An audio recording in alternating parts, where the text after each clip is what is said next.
வணக்கம் மக்களே, இன்றைக்கி நம்ம என்ன வீடியோ பார்க்க போகிறோம் அப்படின்னா மீன் அமிலம், அதாவது ஃபிஷ் அமினோ ஆசிட் அப்படின்னு சொல்லுவாங்க. அதை எப்படி நம்ம உருவாக்குறது அப்படிங்கிற பற்றி தான் பார்க்க போகிறோம்.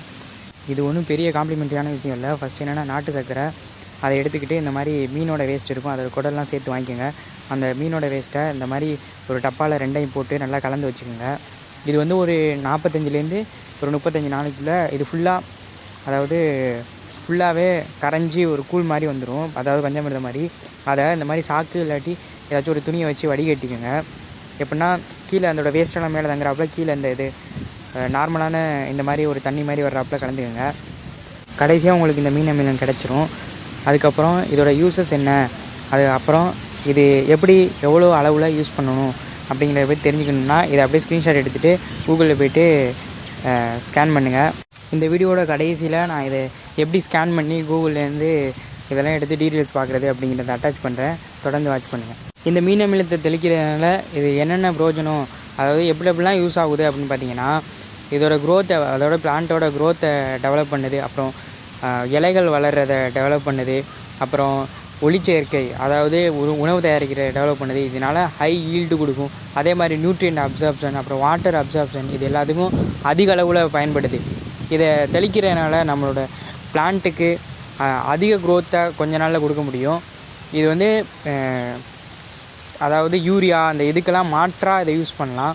இது வந்து ஃபெர்டிலைசர், அதாவது ஒரு நியூட்ரியன்ட் ரிச்சான, இதுக்கு தேவையான எல்லா அமினோ ஆசிட்டும், அதாவது பிளான்ட்டுக்கு தேவையான எல்லா அமினோ ஆசிட்டும் இதில் இருக்குது. அதனால் இதை யூஸ் பண்ணுறதுனால அதாவது இந்த தண்டு பகுதி நல்லாயிருக்கும், அதே மாதிரி இதோட வேர் நல்லாயிருக்கும், இலைகள் புதுசாக துளிர்விடும், இலைகள் நிறம் வந்து கொஞ்சம் நல்லா டார்க் கலரில் கொஞ்சம் நல்லாயிருக்கும். இதே நீங்களே வீட்டில் செஞ்சுக்கலாம். ஆனால் இது யாருக்காச்சும் வேணும் அப்படின்னா நம்ம செஞ்சு கொடுக்கலாமா, அதாவது இதை நம்ம செய்யலாமா அப்படிங்கிறத கொஞ்சம் கமெண்டில் சொல்லுங்கள். செஞ்சால் இதை வாங்குறதுக்கு எத்தனை பேர் ரெடியாக இருப்பீங்க அப்படிங்கிறத கொஞ்சம் கமெண்டில் சொல்லுங்கள். ஏன்னா இப்போ தான் நம்ம எல்லாத்தையும் மெதுவாக ஸ்டார்டிங்லேருந்து பண்ணணும் அப்படின்னு நினைக்கிறோம். இது பண்ணி ஓரளவு பெரிய ஃபெயிலியர் ஆனிச்சுன்னா நம்மளால் அவ்வளோவா ஃபினான்ஷியலாக தாங்க முடியாது. ஸோ அதனால் நீங்கள் கொஞ்சம் இப்போயே முன்னாடியே சப்போர்ட் எப்படி கொடுப்பீங்க அப்படிங்கிறது தெரிஞ்சு அப்படின்னா கொஞ்சம் ட்ரை பண்ணி பார்க்கலாம். இந்த எல்லா பயனும் இதில் இருக்கும் போது நம்மளோட விவசாயிகள் என்ன பண்ணுறாங்க அப்படின்னா, அதாவது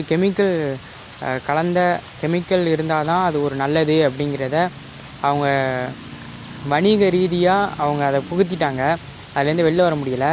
இந்த மீன் அமிலத்தை நீங்கள் பஞ்சகாவியத்தோடு சேர்த்து அடிச்சிங்க அப்படின்னா இது ரொம்ப எல்லா விதமான பெனிஃபிட்டும் கிடைக்கும், எல்லா விதமான நியூட்ரியன்ட்டும் இருக்கும். இதில் அமினோ ஆசிட்னால் அந்த ஆசிட், அந்த சம்மந்தப்பட்ட நியூட்ரியன்ட்ஸ் அது மட்டும் தான் இருக்கும்.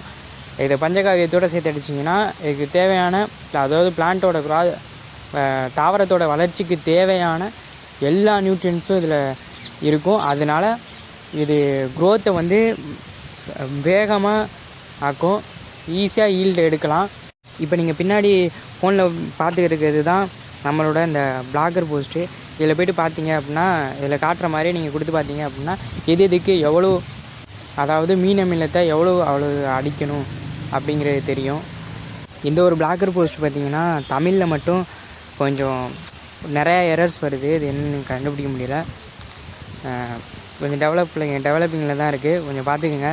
ஆனால் உங்களோட அந்த லிட்டருக்கு எவ்வளோ அடிக்கணும் அப்படிங்கிறத நீங்கள் கரெக்டாக கொடுத்தீங்கன்னா அந்த அளவெல்லாம் கரெக்டாக தான் வருது. ஆனால் அது தமிழில் அந்த எழுத்து மட்டும், இங்கே மேலே உள்ள இந்த டாப்பிக்கில் உள்ள எழுத்து மட்டும் கொஞ்சம் பிழையாக இருக்குது, கொஞ்சம் பார்த்துக்கோங்க. அதே மாதிரி இப்போ நீங்கள் பார்த்துக்கிட்டு இருக்க வீடியோ ஏதாச்சும் குறைகள் இருக்கா, இது மாதிரி பண்ணால் நல்லா இருக்கும், இது இந்த மாதிரி இருந்தால் நல்லா இருந்திருக்கும் அப்படிங்கிறது ஏதாச்சும் இருந்துச்சுன்னா சொல்லுங்கள். மறக்காமல் பார்க்குற எல்லோரும் மறக்காமல் சப்ஸ்கிரைப் பண்ணுங்கள். நன்றி.